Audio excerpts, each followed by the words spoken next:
Hi, everybody. My name is Paul Hardersen with Seadog Travels, and thank you for being here for our monthly or almost monthly cruise webinar series. And today, I'm very happy to have Eric Molina from Viking Cruise Lines with us. Viking is one of the largest, if not the largest, cruise line that operates and has a very diverse portfolio that you'll hear about. And as a reminder, this recording will be posted on our YouTube page afterwards. And if you have any questions, you can drop me an email at travel@seadogtravels.com and with all your questions about Viking. So Eric, thanks for being here, and it's all yours. Absolutely. Hey, thank you so much, Paul, and pleasure to be with you this morning, afternoon, or evening, no matter where you're at. We're just a phone call away. So, as you mentioned, Paul, yes, I am your director of business development for Texas for Viking. Been here almost 16 years as of this coming May, and I'm pleased to kind of share the world with you as we know it with regard to Viking, and it's vast. As you mentioned, we are sailing on all 7 continents. And yes, that is correct. I believe as of this year or late last year, we are now the largest small ship provider in the world. So I'll say that one more time.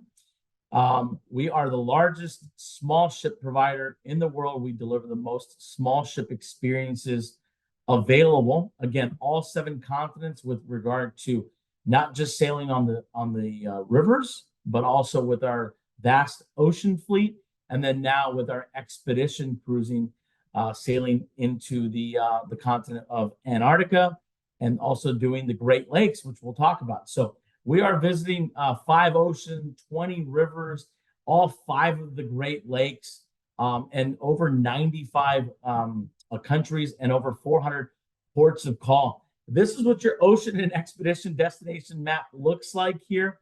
I can't say enough about where we've come with regard to ocean cruising.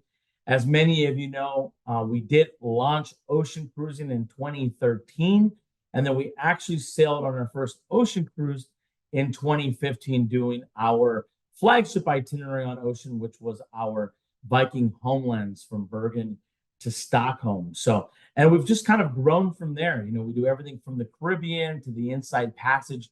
In Alaska, we do the canal, Panama Canal. We go all the way through down the fall foliage on the eastern seaboard, call on again 5 oceans, and we do sail essentially around the world with our world cruise being anywhere from 128 plus days. So we do everything from 8 days, 7 nights to 128 plus nights with our world cruise round trip London. So we do have a vast arm with regard to ocean cruising and expedition. And then where we started just over 26 years ago is, of course, river cruising. Taking the segment of European river cruising, I hope, by storm. And I think most notably, we were able to visually do that with the help of our travel advisor and our travel partners, really telling and explaining what a river cruise was, right? So it's all about less time getting there and more time spent within the port of call. I think you'll see that with small ship cruising being the fastest growing segment of travel. It continues to deliver on being the highest reviewed segment of travel. So we have very stiff, tough competition with regard to small ship experiences, but we continue to be the leader in the forefront with regard to river cruising and any small ship experiences with regard to ocean and expedition. But coming back to river, we have over 29 different itineraries in Europe alone. We're sailing on the Rhine, the Main, the Danube, all the way from Amsterdam to Bucharest, both in northern and southern France, on the Seine, on the Rhone and the Saône, and also round trip Bordeaux. Also on the Nile River cruise, continues to do well. I know things have kind of slowed down with regard to the conflict and things that are going on in Israel, but we've definitely invested quite a bit of hardware on the Nile, and we feel that continues to be one of the top destinations. It's kind of picking up where it all left off in the fall of 2019. This wave season that we just went through feels a lot more like 2019 than ever before. I think when all the numbers are calculated here in the next couple of weeks, we'll find that this was probably the largest and biggest wave season that Viking has ever seen here in 2024. So kudos to you all. I appreciate all the continued support. As I mentioned, we are on the Nile, very popular destination, as well as the Douro River in Portugal. So those two destinations were really one of the top 5 destinations in all of the world. I think if you add Peru and Iceland and Japan, that kind of rounds up the top 5, and we are in all of those destinations in some capacity or the other. We are always proud to kind of pat our back and have you all kind of, let us know your feedback. But this is just proud moments for Viking, and I'd be remiss if I didn't go over them with you. Is that we are named by the travel and leaders, the readers of Travel and Leisure, are the world's best on river and ocean. We've been doing that consistently over the last several years, 8 years in a row, in fact, for ocean, since we started sailing with regard to ocean cruising. And then, being that we're just going into expedition, we're already being named at the top here with Condé Nast, as well as and by the readers of Condé Nast and the readers of Travel and Leisure with regard to Riverline, Oceanline, and then in our first year of operation with regard to expeditions at the world's best. So we'll see what 2024 has to offer us with regard to awards, with the Travel Weekly Awards, the Travel Age West Award, and also, of course, our favorite is our luxury travel advisors have consistently named Viking the best, 8-time winner as far as luxury river cruise company, and 4-time with regard to ocean. So this is you all saying that we are, the top with regard to luxury. We don't utilize that word too much in our marketing. We are referred to as a luxurious brand, and certainly any small ship experience is certainly that. And when I say small ship experience, I'm talking about under 1,000 guests, ocean cruising wise. I'm talking about river cruising, and then expeditions, as we are just under 400 guests with regard to expeditions. So we feel it's onwards, and this is kind of this is not an image that was doctored up. This is actually Amsterdam with the sun shining. I can assure and promise you that this was taken sometime last fall. We took delivery of one of our new ocean ships, and then one of our new expedition ships. The Viking Polaris was there until she came across, and then one of our new river ships. This is just outside the port of the main terminal there in Amsterdam, and a really proud moment, kind of putting everything together with regard to who Viking is. So if you're not familiar who Viking is, I will have some great positioning books that go way in more depth than I can here in the next 35 to 40 minutes. I kind of want to do an overview as far as the product is concerned, but these positioning books really tell you who we are, how we do it, where we go, and what we are not. But very quickly, Viking caters to nobody under the age of 18. So we are 18 and over across the board. We cater to a demographic that's an active 50-plus-year-old, with the average age of a Viking guest between 62 and 65. Again, some younger, some more senior, but that's really who our demographic is. Those folks that are looking for cultural enrichment, very much have an interest in geography, the arts. They're looking for a completely curated experience for discerning travelers like themselves. So that's really who Viking speaks to with regard to not having a sort of a nickel and diming type business model. We are an all-inclusive style pricing type product. Again, small ship experience is what we deliver. So we want to maximize our time in the port and destination. So we've really brought the destination back to ocean cruising, and we've brought all the things that people love about river cruising to ocean cruising and expedition. So we always overnight at embarkation and always overnight at disembarkation, so folks can see the cities that they're coming into and see the cities that they're leaving from without having to spend additional time. They have something planned for them on a daily basis that's already built into the price point. So we're talking about their meals, their tours, their excursions, their port taxes already built into the price point. Again, one included excursion on a daily basis. And then we have a slew of optionals or the things that folks that might be more inclined to experience that are going to be offered to guests on their free time that are going to be an additional cost. But again, something planned for them on a daily basis. We want to bring folks right into the heart of the destination, maximize their time in the port of call. So we kind of want to eliminate any sort of what we call quote unquote distractions. So on board, it's very much all about cultural enrichment, everything from river cruising to ocean. Of course, with ocean, we have a little bit more room. So there are some production type shows, but we have eliminated things like a casino. There are no casinos on board any of our vessels. There are no art auctions. There are no photographers.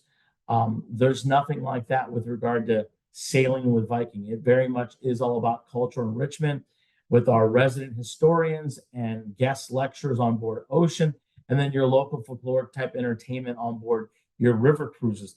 Owning and operating the product is very much at the heart of what we do.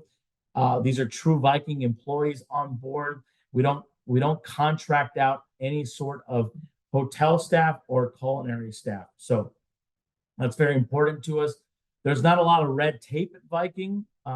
Again, these are conversations that we can have off topic or one-offs if there's something that we need to address. But I will tell you this, it's pretty straightforward as far as the ability to scale to where we are now. Is it comes with consistency. It comes with the ability to deliver your home away from home for these guests, and exploring the world in comfort is at the heart of what Viking's about. So whether they're sailing on some of our more popular river cruise destinations, ocean cruise or expedition, Antarctica to the Inside Passage to Alaska, it's the ability to look and feel like that same brand across the board. So very quickly, let me just jump into river cruising, some of our most popular destinations, and really arm you with what you're going to need to kind of, again, differentiate, say, Viking from brand X, Y, and Z, and how we do things and where we go. So this is our flagship itinerary on the European rivers. This is our Grand European Tour from Amsterdam to Budapest or Budapest to Amsterdam. This is your 15-day, 14-night itinerary on the Rhine, on the Main-Danube Canal, and the Danube River. So one would experience the Rhine-Main and Main-Danube Canal and the Danube River. So we go in either direction with our longship vessels from Amsterdam to Budapest. We do have a sister ship concept built in place. So if we have a ship leaving Amsterdam, we also have a sister ship that's been tagged from Budapest leaving Budapest. So they will cross somewhere in the middle. Why that's important is because sometimes Mother Nature loves to play high water or low water situations, and we will ship swap. And if you need any more information on that, please let me know. But I think it's important to know that we have several ships, all the long ships in Europe are on the Rhine, Main, Danube in southern France. They are built sister ship wise, right? So the ships on the Seine River, on the Douro, on the Elbe River, they look and feel just like long ships. They're just baby long ships. They're built, they're purpose built for those rivers because those are more shallow, narrow rivers. But all of those ships was also built as sister ships as well, as we continue to build out that fleet. But this is this is kind of your bread and butter. I would say 85% of the entire segment of river cruising is on this route, a variation of this route. So get to know where your folks sail, specifically Viking, and again, against brand X, Y, and Z, where we go, where they don't go, how we do things. We do overnight in Amsterdam. We overnight in Vienna as well as in Budapest. And this is going to give you a good feel because everything is kind of a variation of the Grand European Tour. Again, we do everything from 8 days, 7 nights to 29 days plus on the river cruise, on the river cruises of Europe. I don't want to bore you too much. I mean, I have over 29 different itineraries. We have seen that we've added a ton of what we call river cruise tours or cruise land tour type options that are already built in to the itinerary. In this case, this is a 15-day river cruise experience. solely on the rivers, but they can extend in Amsterdam in a hotel. They can extend in Budapest in a hotel, or also based on date and direction in the Czech Republic there in Prague. So this gives you a good idea of what Viking does in the Rhine, Main, and Danube. And as I mentioned, this is really going to be your bread and butter for with regard to river cruising. I know folks want to sell maybe all the exotics like, Egypt or Southern France or Eastern Europe. This is really, again, where 85% of the entire segment of river cruising really makes its living. And it's where we have the most product, the most opportunity, and where first-time river cruisers is really attractive to. And again, we do very, very well with speaking to your first-time cruisers in general. They've never done an ocean cruise. They've never done a river cruise. This really speaks to them. And then your 8-day, 7-night variations with regard to this route. So you have your romantic Danube, which is your traditional Danube cruise from Budapest to Regensburg or Regensburg to Budapest. Again, 8 days, 7 nights, encompassing the Danube River and that wonderful UNESCO World Heritage Site of the Wachau Valley. Extensions here are in Nuremberg, Munich, Prague in the Czech Republic, and again, Budapest. Again, based on date and direction, we can go in either direction, Regensburg to Budapest or Budapest to Regensburg. And then you have one of your more popular cruise land tours, and a very, as I mentioned earlier, very hot destination. It was extremely hot pre-COVID and has come roaring back and remains at the top of a lot of folks' bucket list. This is the Portugal's River of Gold. We do a cruise land tour where we incorporate hotel time in Lisbon already built into the itinerary. So it's a 10-day, 9-night itinerary. So you have some time in Lisbon in a hotel. We motor coach folks up to Porto, where we then do a river cruise, a 7-night river cruise round trip Porto. Now they do go into Salamanca via motor coach and an excursion that's already included. And then folks can extend in Madrid, they can extend in Lisbon, and also Barcelona based on date. So again, keep Portugal in the realm. These are all on our Douro ships. They are a little bit smaller than your traditional 190 guest long ships, but they are purpose built for the Douro River. Those terrace, it's just a beautiful itinerary with the emerald green terrace vineyards and over the top food and wine experiences. Speaking of over the top food and wine experiences, a lot of things going on in France this year. I do want to mention our 8-day, 7-night river cruise from Lyon and Provence. It's your Rhone and Saône cruise. You can extend in Paris, also in Nice in the French Riviera. This is going to be a Lyon to Avignon or Avignon to Lyon itinerary. Folks will sail on the Rhone and the Saône rivers, and this is all your Gallo-Roman ruins, and again, more of your over-the-top food and wine experiences. We also do northern France, Paris in the heart of Normandy, right? A lot of things going on in Paris as we speak, kind of alluding into or leading up to the Olympics, and then also the big anniversary for D-Day as we will visit the Normandy beaches. You don't necessarily have to book a client into the June departure date, and we'll talk a little bit about sales cycle and where we are with that. I think that's important. But again, we do an 8-day, 7-night itinerary round trip Paris. Folks do overnight in Paris and have the ability to have ample time in really the heart of the destination, and we'll be docked anywhere from 300 to 400 yards away from the Eiffel Tower. And then we do the Normandy beaches, the full day Normandy beach experience, Juno Gold in Omaha, U.S. military cemetery visit, Giverny with the Monet Gardens, and so forth. So again, wonderful itineraries, 8 days, 7 nights. They can do extra time in Paris, pre or post, and then also do our London Oxford extension as well. So just based on date and itinerary discussion here, based on where the folks want to fly into. But typically it is round trip Paris.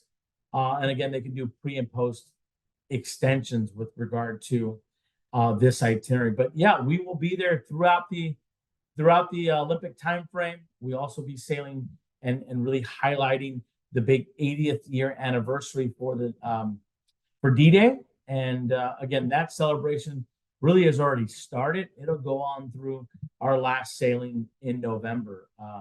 I remember being there 5 years ago for the 75th anniversary myself. I wasn't there on the exact June 6th date, but I was there a couple months prior, and things were already in the full swing and commemorating this big anniversary milestone. Another experience that was really, really popular, as I mentioned, Egypt prior to the pandemic was extremely hot. Again, as kind of picked where it left off, it was definitely taking a little bit of a hiccup with regard to what's going on in Israel, but we're still seeing strong bookings, and folks, we have not canceled any Egypt Now cruises as of yet. So I certainly want to make that clear. Haven't canceled any sailings on the Nile. We have a full commitment to Nile cruising. We did suspend going into Israel, doing the Jerusalem pre-extension through the first part of this summer as we monitor things as they proceed with the conflict. So this is round trip Cairo, fully guided with an Egyptologist, and this is a 12-day cruise land tour. They do have some intra-Egypt air, and then we sail along the Nile all the way down to Aswan. So it is pre and post opportunities in Istanbul, Turkey right now, and then also in Jordan visiting Petra. Again, traditionally we used to do pre in Israel, the 4 nights in Jerusalem. But again, for obvious reasons, have suspended that through the mid part of summer. And then post cruise right now, we're offering Jordan, which is going to be Petra, the Dead Sea, and just spectacular itinerary. Can't say enough about Egypt and the purpose-built ships that we have along the Nile. So very quickly, let's move into ocean. These were certainly ships built for discovery, just under 1,000 guests. You're just at 48,000 tons. We are, again, purpose-built to be in the small ship classification. And again, just like river cruising, you have your very much Scandinavian decor with a touch of Norwegian folkloric decor throughout. So that means natural colors, floor-to-ceiling glass window panes, a lot of light touches and understated elegant touches that go without notice. And, really just not trying to distract and take away from the destination or the beautiful scenery going by. So a lot of al fresco dining opportunities on board both river and ocean vessels. But more importantly, everything's very, very comfortable. This is your living room type atmosphere. Your 2-story glassed encased Explorer Lounge here, which does become like a piano bar type atmosphere in the evening. It is a 2-story glass encased experience at the bow of the vessel, a little tucked away upstairs library, more viewing area. Again, it is a very much a touch of Norwegian folkloric decor, but at the heart of what we do is clean lines, right? Very, very comfortable, such as the Winter Garden, very inviting, where we do our tea time on a daily basis. You have a tea sommelier that will go over the teas of the world with guests. You have your chamber music playing, your resident chamber group playing music. You have guests that are, again, able to enjoy a cup of tea, fresh scones, pastries, finger sandwiches, already all included. Again, no really nickel and diming on board Viking with a lot of things that are already built into the price point. You have almost $400 in value built in on a daily basis per couple. Now, not everything included folks will assign value to, but we feel that bottled water on folks' shore excursions, bottled water replenished daily in their staterooms. They also have wine, beer, and soft drinks included at lunch and dinner, and a shore excursion included for them on a daily basis. Wi-Fi is a hot topic as everybody wants to stay connected.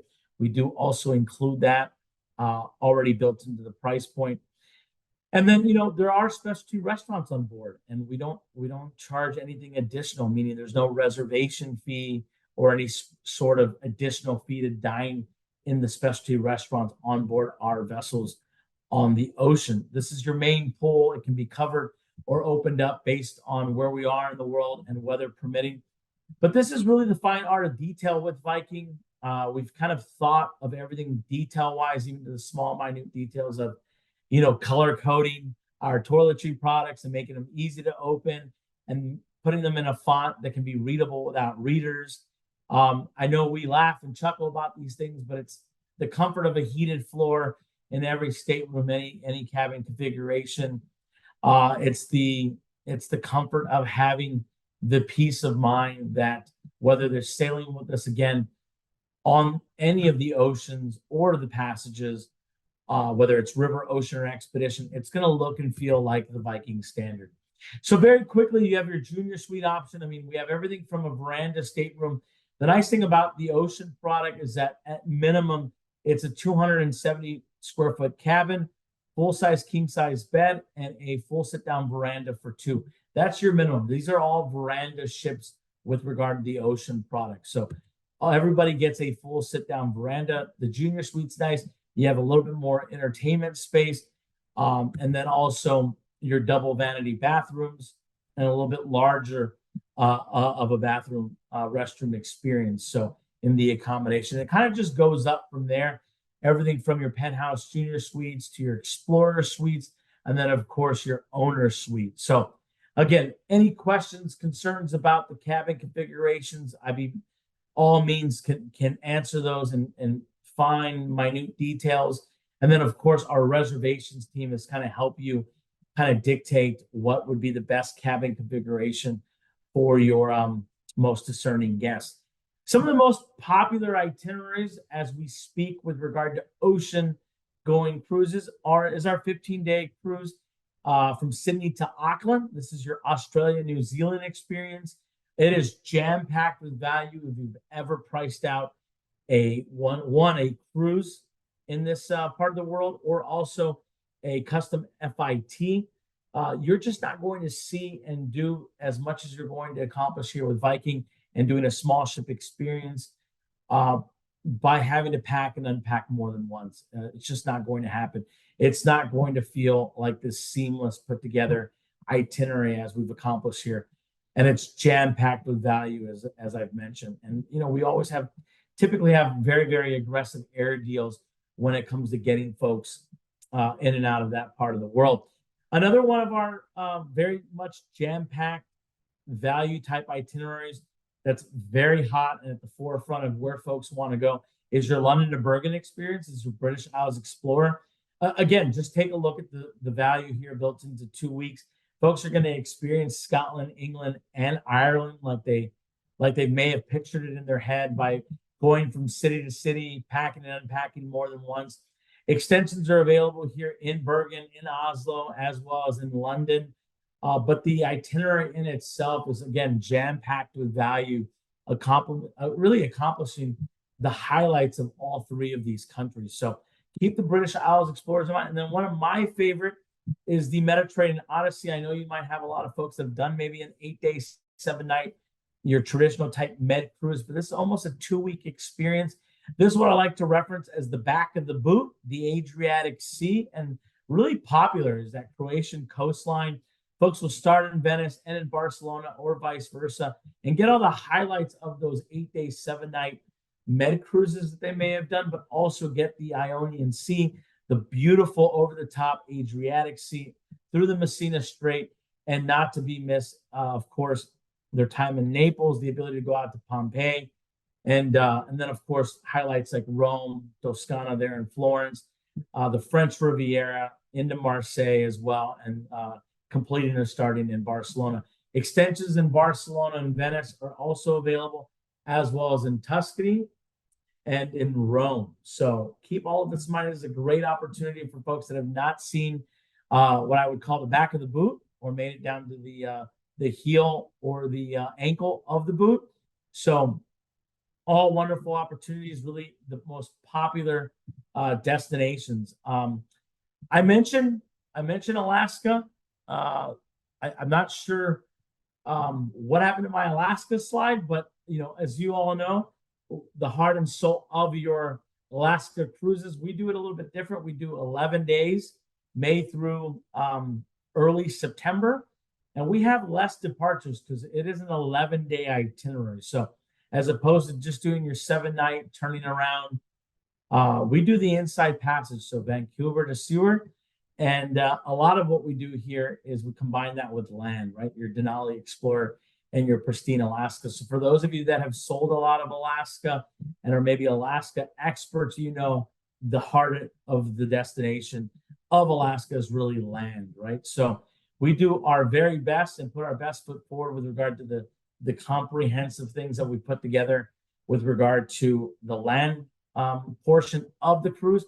But it is an 11-day itinerary that sails into the inside passage again, Vancouver to Seward. All right, so finally, we're talking about expeditions. So we have the Viking Octanus and the Viking Polaris. So living and breathing scientists on board. This is very much exciting news. We've already published a couple of different white papers. In fact, just a couple of weeks ago, the Viking Polaris discovered a brand new penguin colony. This is really as hands-on as folks want to be from a scientific perspective. And everybody that's booked on board our expedition product, a portion of their ticket goes to the research that we're conducting on board, all that scientific research that is being funded by themselves with regard to portion of their ticket. So it's exciting news.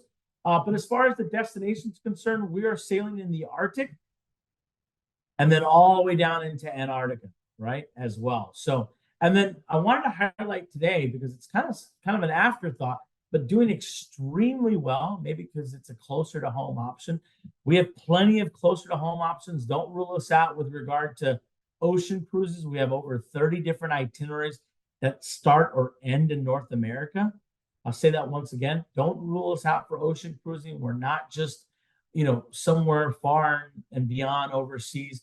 We have 30 itineraries that start or end in North America. When you add South America to that, we have over 40 itineraries that start or end on this side of the world. So keep us in mind. Expedition as well has a closer to home option, as I was mentioning, with the Great Lakes, and it's done much, much better than I thought it was going to do. Trust me, I thought it was going to be an absolute snooze fest, and it was just somewhere for us to go between the Arctic and Antarctica, but this has exploded. This has been the hidden gem with regard to what we're doing with these expedition ships. Again, those expedition ships are just under 400 guests and designed as a Polar Class 6 ship so they can handle the rough waters of the Arctic and also the rough waters, of course, of the Drake Passage as you leave Ushuaia and you make your way down into the Drake Passage over to Antarctica, but also have the finesse to get through the Welland Canal, as you'll see here moving forward. I mean, we sail from New York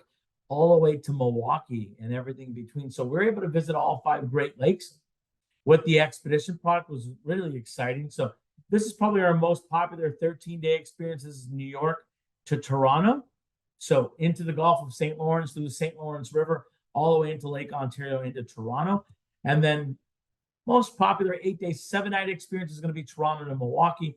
Again, back on the Lake Ontario, leaving Toronto into the Welland Canals. This is a longer experience than you all think.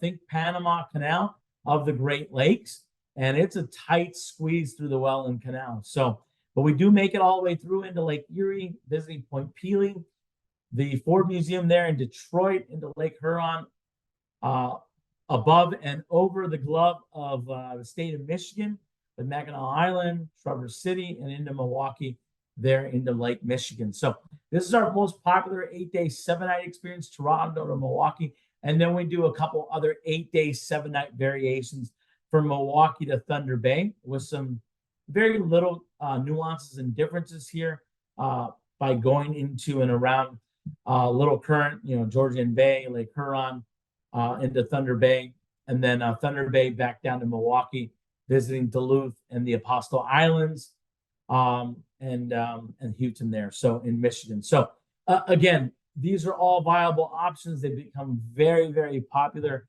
You wouldn't think it, but there's a lot of scientific research and very cool shipwrecks in in the Great Lakes, and a lot of interesting and scientific research to be conducted, and that is being done.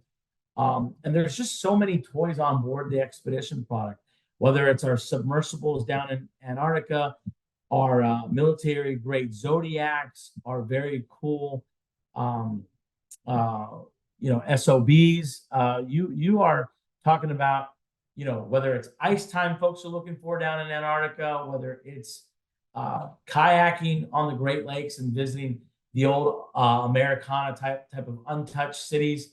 That's all viable options with our expedition product. And then one last update as far as closer to home, you have the Mississippi product, right? So you have our one vessel, the Viking Mississippi, that sails everything from St. Paul down to New Orleans in Louisiana. So that's our 2-week experience. And then we have some upper lower Mississippi itineraries where we sail from St. Paul to St. Louis. That'd be your upper Mississippi itinerary. And then we sail from Memphis to New Orleans, and then also round trip New Orleans almost year round.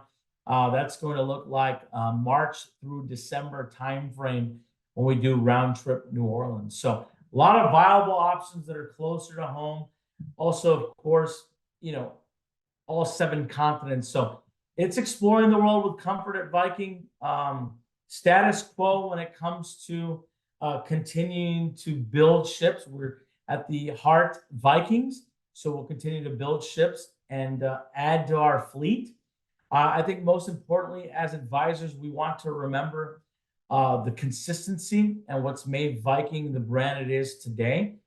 It's your support. It's visually kind of outlining what Viking has to offer from a standpoint of included shore excursions, whether it's privileged access, touring like a local life, working world.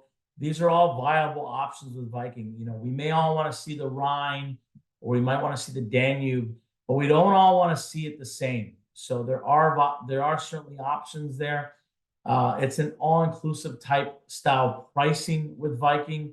So there's not any nickel and diming, and we don't nickel and dime you as our travel partner. So we are still one of the only lines, though I believe we're the first line across the board to always not have any NCF. So if you're new to the business, that means more money in your pocket. We don't have any non-commissionable fees. So it's really our testament to supporting the trade in both marketing as well as commission dollars. And moving forward, I'd like you all to reach out to me whenever possible if there's anything I can do to help you more, facilitate Viking sales. So I'll give you this now, so it's on the recording. My cell phone number is 818-436-9455. Again, that's a cell phone number. You can call, you can text it. It's 818-436-9455. And email is going to be Eric, ERIC, .Molina, that's MOLINA, @Viking.com. With that, I'm going to turn it back over to Paul. I think there's a couple different questions we want to kind of go over. And yeah, Paul, it's your show. Great. Yeah, that was a fabulous overview. Thanks very much for doing that. I think that gave people a very good overview of what Viking does, how you've kind of grown over time from river to ocean to expedition. And one thing that I didn't know that appeals to me because of my science background is for the Antarctic expeditions, how you incorporate or support some scientific research with those. Kind of a 2-part question. Could you go over what kind of research is supported, and are there ways for passengers or maybe groups to come on those specific cruises to help in the science? Yeah, no, great question. And I apologize, I failed to mention that. Yes, you're right.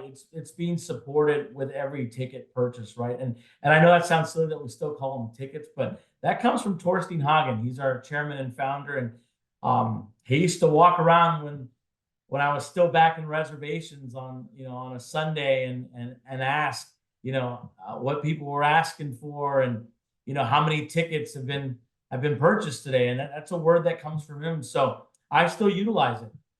their tickets at the end of the day. And everybody that's going on an expedition sailing, whether it's the Great Lakes, Antarctica, or Arctic, a portion of their ticket goes to funding the research that's happening on board. So there's living, breathing scientists on board.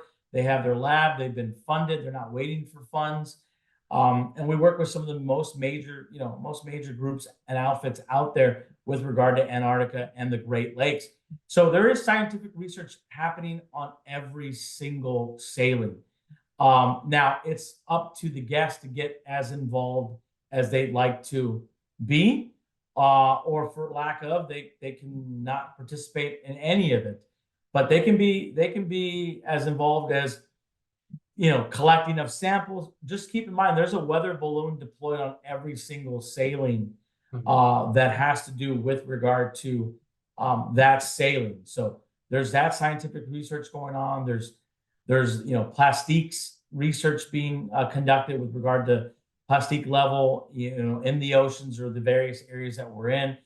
There's the animal research, everything from, the wildlife, actual living and breathing wildlife, to deceased wildlife, to wildlife poo. So it's as really interactive as folks want to be, and they're happy to share their findings. In fact, I got to not sail on the Viking Polaris, but she called on Charleston as she was coming down the eastern seaboard to make her way to Antarctica. I got to get on for the day just to kind of visually see the expedition ships, and it's like nothing we've ever done. I mean, it really is a Polar Class 6 ship that looks and feels a lot like a big river ship, if that makes any sense. But yeah, I mean, the amount of investment that's gone into the hangar and making that viable for folks to really have as much ice time and as they'd like in Antarctica, and not, of course, guaranteeing wildlife sightings or anything like that, but really just trying to get as close as we can, but also making the Drake Passage crossing as comfortable as it can be. And then also going back to your original question with regard to scientific research, folks I saw actively involved. I mean, you have the lab, you have the literary center, where folks are kind of like, throughout their sailing have been calling out what they've been seeing, researching that. All of that is all, noted and put down based on the sailing that they're on and what they visually have seen, what they've conducted, how they've participated. It was eye-opening to see how much of that somebody can actually be involved in if they so choose to be. Yeah, it's kind of an addition to that question, and this is kind of getting my mind spinning a bit, is if, for example, a group of, let's just say, university undergraduates, for example, were to organize to go on one of those expedition ships, can collaboration between the students and the researchers on board be planned beforehand, or would they kind of have to wait until they're on board? Is there any flexibility in that? It's going to depend on the itinerary, of course. I think the great thing about this is, with the Great Lakes, there's a spaghetti map, and when I say spaghetti map, just for the recording purposes, spaghetti map for all of us that don't know is, it shows you exactly where you're going, right? Like you saw that for the Great Lakes. I guess the great unknown with Antarctica is that, you're flying into Buenos Aires, you're going to come down to Ushuaia, and then once you leave Ushuaia, what we guarantee is you're going to come back to Ushuaia, right? There's no set, where you're going to be making your landing. So there's that fluid. If it was an overall type idea that these folks had in mind, as far as, kind of generalizing what they might see and do, or what they maybe wanted to research, then of course that can be kind of, put out there at the forefront, and added to kind of the agenda of what, the science and research or what the lab had in mind of what they were going to be trying to conduct or accomplish with regard to that specific season or sailing. So I would say my answer is a yes and no. I don't think we want to put them such in a box where it's so concise and not meet expectations for those folks, that they're like, hey, we want to research X, Y, Z, and we only want to go on this cruise and we're going to be able to see that. But the weather changes so drastically. So we may not even go to a part of the peninsula that type of research that they had their heart set on could even happen. So Sure, sure. Yeah, there's got to be um, some flexibility there. you got it. It's very flexible. It's very day to day. And I would say this. I mean, I think one thing that we want to communicate, because I think when we first talked about launching Expedition, and before we, it wasn't the perfect timing, right? I mean, we launched Expedition like January 2020. So 3 months later, the world shut down. So we didn't actually sail. I mean, we just launched the product, but we weren't sailing for another 2 years. And I don't think, without any of us being able to really get on and really understand. So it's kind of the idea that like folks will want a kayak or want ice time or want to go on a Zodiac. So it's all of that. And when I say that, it means that you have interest in that. It may not happen, say, day 3 or day 5 that you selected it's more like a placeholder that you want to participate in these type of excursions or opportunities, so that we know, so that guest relations on board can really make sure you have the opportunity to have as many landings as you want, or have as much downtime, or have enough interaction with the scientists on board. So it's just really, in the best way I can answer your question, Paul, is, how can we structure this so that it's just communication. It's working with myself and the groups department and making sure that they're trying to accomplish this on this specific cruise, and Yeah, they'll do their best. absolutely. I think there's actually a lot of potential there between getting science-focused groups to come on expedition cruises and to participate.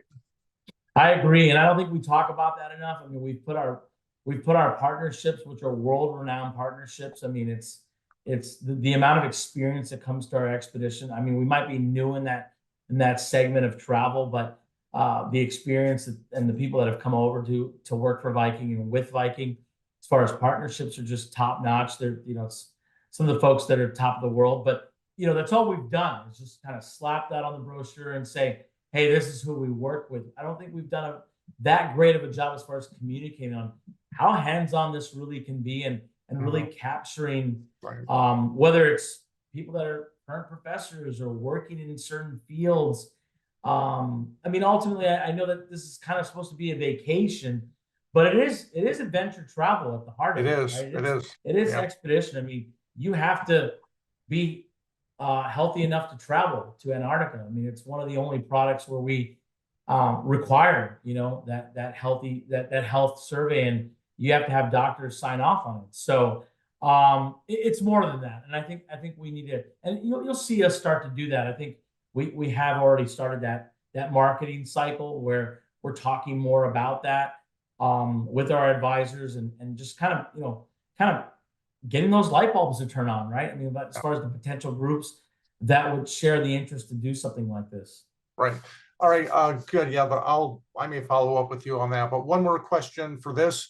Could you talk about bringing groups in general on the different, basically ships, river versus ocean versus, I guess, expedition, as far as what sizes of groups can you accommodate? Yeah, so the largest group that can be kind of handled inside our groups department is 24 cabins. So you're looking at we have a 1 for it's 8 cabins or more as a group, right? And it's 1 for 15, and that I'm talking about tour conductor, travel credit, however you want to place it, or however you want to name it. But it is a 1 for 15. So 8 cabins as a group. We always protect back to cabin 1. As you'll find with a lot of your small ship providers, we're not actually technically holding space. So we give you a price point that you can go to market with. I think most groups that are successful are at minimum 12 to 14 months in advance. And you're working with our groups department that's working with our yield department to really find you a date that has the space, has the cabin categories that you're looking for. And I generalize this because it's across the board, whether it's ocean, river, or expedition. So it's one groups department that handles all of the product, and they work again specifically with our yield department to be able to approve a contract within a certain group. So again, 24 cabins or less is your group size. Anything other than that is going to kind of flip over to being a partial charter or then a full charter, which is a whole different ball of wax. But within the groups department, I think we see our our best success with folks that have anywhere from 8 to 16 cabins. That's typically a really nice size group. I mean, you're talking about anywhere from 16 to 30 some people, and that's a really nice size group. And you then are not overwhelming the sailing, because even at 190 guests, bringing on 48 people, you're a fourth of the ship. So there's always that dynamic that we look at, and yield looks at that as well. So but yeah, straightforward answer, it's 8 cabins or more. We protect the cabin 1. Groups is combinable. Your standard group discount is $250 per cabin, so $125 off per person. And then based on group size, we'll start to work towards group amenities. But again, you do have the ability to protect the cabin 1. We don't remove, if you don't get to 8 cabins, we don't remove that 250 cabin discount. And let's keep in mind that groups is also any FIT discount out there, any promotion, discount, air promotion, cruise fare discount, any of it, any and all that we're doing on the FIT side is always applicable to your group's contract.